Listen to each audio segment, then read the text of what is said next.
खुलुमबाय गिबियाव नायगोन नोंथांमोनखौ बयखौबो चेनेलाव बरना लाग्रोनाय जाबाय नोंथांमोननि थाखाय दिनै मोनसे गोनांथार भिडिअ लाबोनाय जादों आसा खालामदों नोंथांमोना बे भिडिअखौ बयबो जोबजासिम नायलांगोन होननानै आं नोंथांमोननिसिम बे भिडिअनि गेजेरजों दिनै आगस्टनि 6 थारिखनि मोनाबिलि समनि माखासे स्किमफोरनि बागै गोनांथार आपडेट खोन्थाहरनो सानदों जेरै बे अरुणोदय स्किमनि फैसाखौ नोंथांमोना गोबाङानो मोननो हानाय जायाखै थांनाय आगस्टनि 1 थारिख खालिनो नोंथांमोननिसिम 1100 फैसाखौ सोना हरनाय जादोंमोन नाथायबा गोबाङानो नोंथांमोना दिनैसिमबो जोंहा दिनै आगस्टनि 6 थारिख जालायलांबाय अब्लाबो नोंथांमोना 1100 फैसाखौ मोननो हानाय जायाखै दा बेनिखायनो मानि थाखाय नोंथांमोना मोननो हायाखै आरो मा खालामोबा नोंथांमोना मोननो हागोन आं बेखौबो बे भिडिअनि गेजेरजों माखासे आपडेट खोन्थाहरनो सानदों दा बेजों लोगोसेनो नोंथांमोना रेशन कार्ड गोनांफोरा नैबे आगस्टनि 10 थारिख खालि दालि सिनि नोंथांमोना मोननो थांगासिनो दङ दा बिनि बागैबो नोंथांमोननिसिम माखासे आपडेट खोन्थाहरनो सानदों दा बेनिफ्राय जोंहा CMAAA 3.0 स्किमनि जोंहा एप्लाइ खालामनायाबो एसे उनावनो जानो थांगासिनो दङ दा बेनिखायनो माब्ला जागोन बादि दा बिनि बागैबो नोंथांमोननिसिम बे भिडिअनि गेजेरजों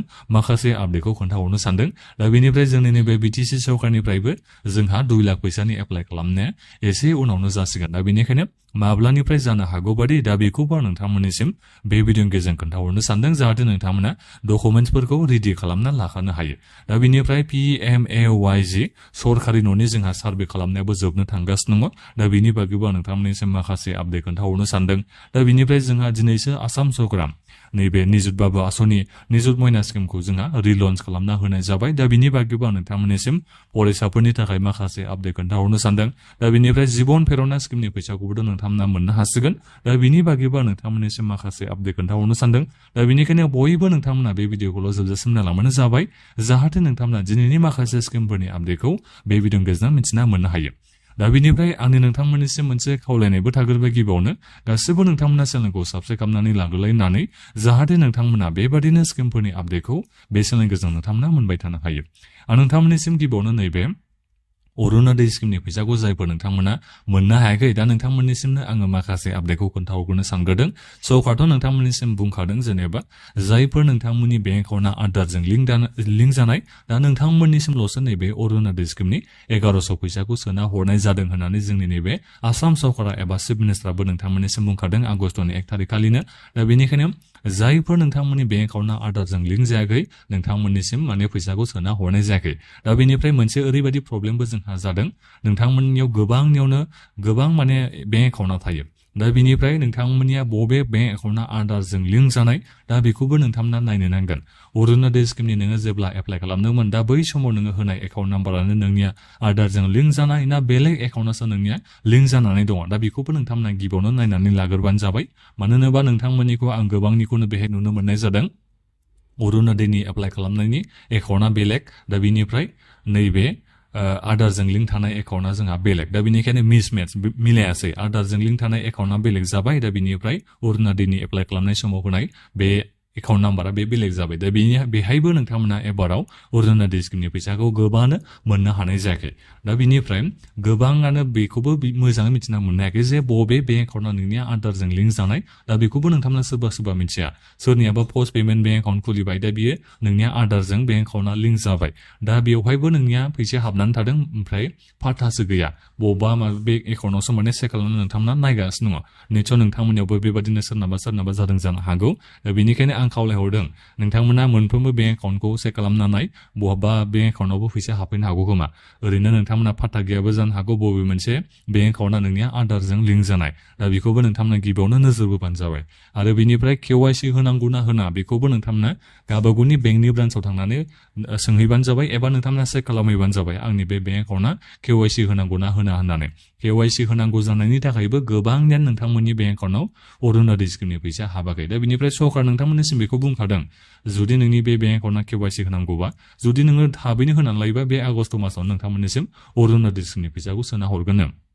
जेनेबा लेटबाबो सोना हरसिगोन आरो दा बेनिफ्राय आधार कार्डआ बेंक एकाउन्टजों लिंक गैयाबाबो नोङो दानो जुदि गोख्रैनो लिंकखौ खालामना लायोबा लिंक जानाय लोगो लोगोनो माने सरकार नायनानै डाइरेक्ट सोना हरखागोन जाहैबाय बे आगस्ट मासावनो दा बे खामानिखौ मावनानै लायोबा नोंथांमोना अरुणोदय स्किमनि फैसाखौ मोननो हागोन दा बिनि अनगायैबो जायफोर नोंथांमोना गासिबो थिगानो दंजोबो जेनेबा अरुणोदय स्किमनि 9000 फैसाखौबो नोंथांमोना मोननो हाखादों गासिबो माने थिगजोब आदाराबो बेंक एकाउन्टजों लिंक दंखायो जेबो प्रब्लेम गैया दा बेबादि जासेयावबो जेनेबा नोंनि बे बेंक एकाउन्टआव 1100 फैसा हाबफैयासैबा गोख्रैनो नोंथांमोना ब्लक अफिसाव थांनानै बेखौ बुंहैबानो जाबाय अब्लानो नोंथांमोननि बे खामायनानै जानानै फैगोन आरो नोंथांमोना अरुणोदय स्किमनि 1100 फैसाखौ मोननो हानाय जागोन नाथायबा बेबो मोनसे बाथ्रा दै नोंनि बे नामा जुदि अरुणोदयनि बेनिफिसियार लिस्टनिफ्राय दानजायोबा हले नोंथांमोना बेखौ मावनो हानाय नङा दा बेखौ नोंथांमोना कमप्लेन खालामहैनो नांगोन मानि थाखाय आंनिखौ दानना होगोन होननानै जेनेबा सोंहैबानो जाबाय आंनिया माबायदि जानानै दं होननानै दा अब्ला नोंथांमोना मिथिना मोननो हागोन नोंनि नामा दानजानाय जाखो ना जायाखै जुदि दानजाबायबा नोंथांमोना बेखौ बुंहैबानो जाबाय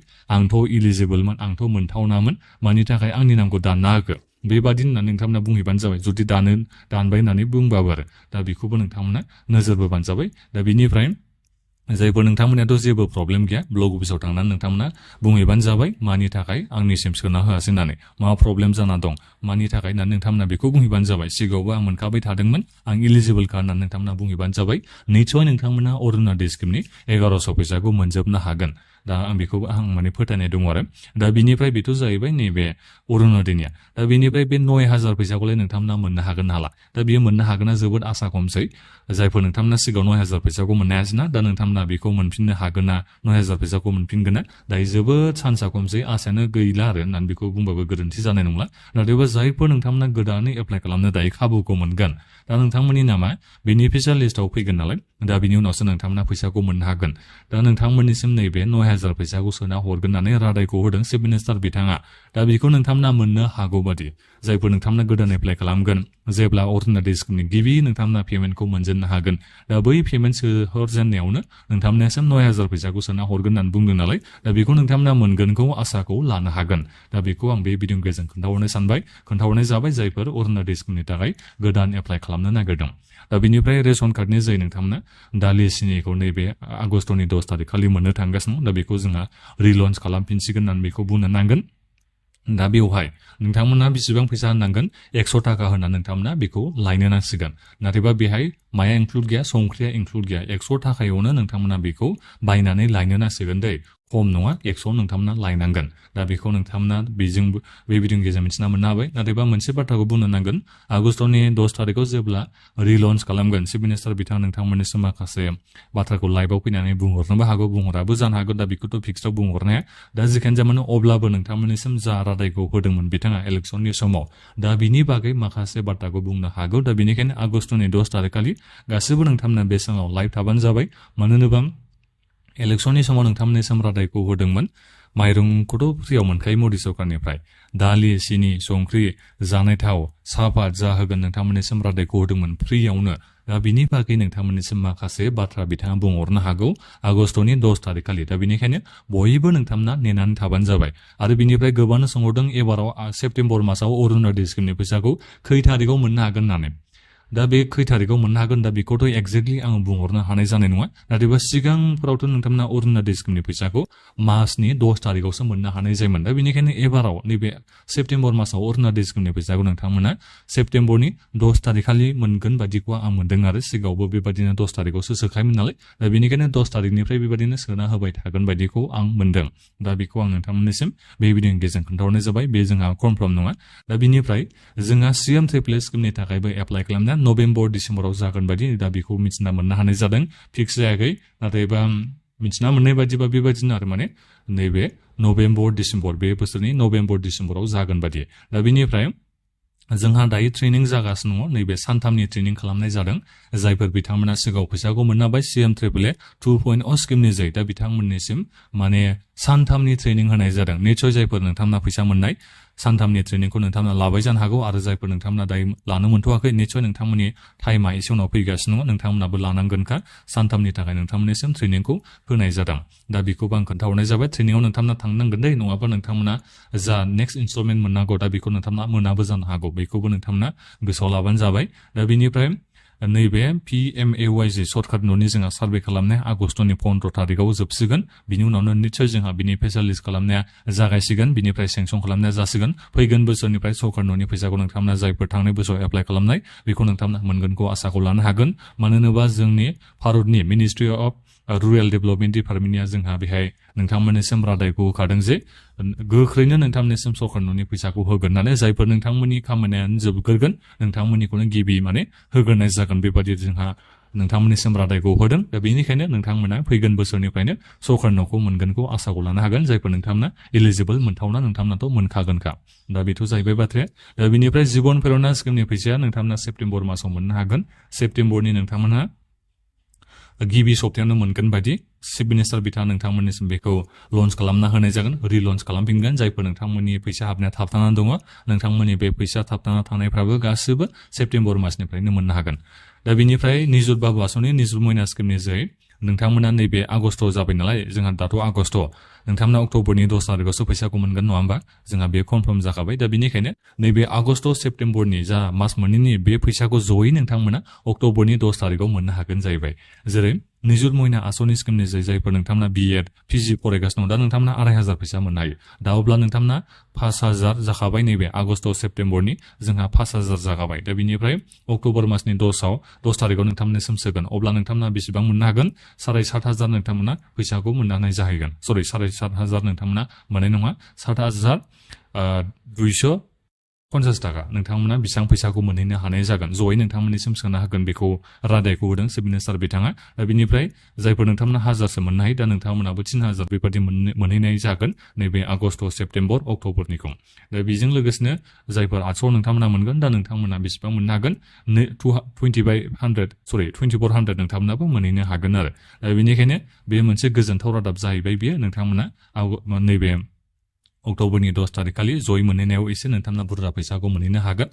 बे नोंथांमोननि अक्ट'बराव फुजा जानायाव नोंथांमोना बाहायो ना गावनि फरायनाय माबायाव नांगौ नोंथांमोना बाहायो बे नोंथांमोननि जाहैबाय बे दा जिखियानो जाया मानो नोंथांमोना नैबे अक्ट'बरनि 10 तारिखआव जयै फैसाखौ मोननो हागोन जाहैबाय दा थिग बेबादिनो जीवन प्रेरणा स्किमनियाबो बेबादिनो जागोन नोंथांमोना जायफोर सेप्तेम्बराव मोननो हागोन जीवन प्रेरणा स्किमनि मुलाम्फाखौ दा नोंथांमोनाबो बेबादिनो जयै मोननो हागोन दा बेनिखायनो जेबो नोंथांमोना टेनसन लानांगौनि गोनांथि गैया दा बेनिफ्राय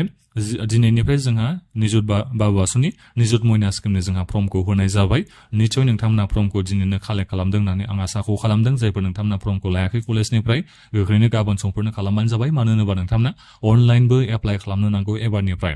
आधारा बेंक एकाउन्टजों कम्पालसरि नोंथांमोना लिंक थानांगौ चिफ मिनिस्टार बिथाङा दहाय नोंथांमोननिसिम लाइभआव फैनानै बेखौ बुंखादों नङाबा नोंथांमोना मोननो हाखानाय नङा आरो फैसाखौ निजुत बाबुआनो जा निजुत मयनानो जा जीवन प्रेरणायानो जाया मानो नोंनि बे बेंक एकाउन्टआ आधारजों लिंक गैयाबा नोङो फैसाखौ मोननो हाखाला बेखौ चिफ मिनिस्टार बिथाङा बुंखाबाय दा बेनिखायनो नोंथांमोननिसिम एबाराव एप्लाइ खालामनायखौ अफलाइनजों लोगोसे अनलाइनबो खालामना होनाय जाबाय दा नोंथांमोना माने गिबियावनो अफलाइन खालामनांगोन बिनि उनाव नोंथांमोना अनलाइनबो खालामनांगौ जाहैबाय दा बेनिखायनो नोंथांमोना एसे एबाराव खामानिखौ मावसिननो नांसिगोन जाहाथे गासैबो फैसाखौ मोननाय दा बिनि थाखाय बेबादि खालामदों जाहैबाय आधारजों लिंक थानाय बेंक एकाउन्टआव फैसाखौ सोनो थाखाय बेबादि खालामदों होननानै चिफ मिनिस्टार बिथाङा बे बाथ्राखौ बुंदों दा जिखियानो जाया मानो आं नोंथांमोननिसिम दायो बे भिडिअनि गेजेरजों माखासे स्किमफोरनि आपडेटखौ खोन्थाहरनाय जाबाय निश्चय नोंथांमोना माखासे स्किमफोरनि आपडेटखौ बे भिडिअनि गेजेरजों मिथिना मोननो हाबाय जानो हागौ दा बेखिनियावनो नोंथांमोना माखौबाफोर बुजिना मोनासैबा माखौबाफोर नोंथांमोना सोंनांगौ थाबायबा भिडिअनि बक्सआव नोंथांमोना कमेन्ट खालामना सोंहरबानो जाबाय आरो बे भिडिअखौ नोंथांमोना गासिबनोबो शेयार खालामना होदो जाहाथे गासिबो मानसिफ्रा माखासे स्किमफोरनि आपडेटखौ बे भिडिअनि गेजेरजों मिथिना मोननो हायो दा बेखिनियानोमोन गोजोन्थों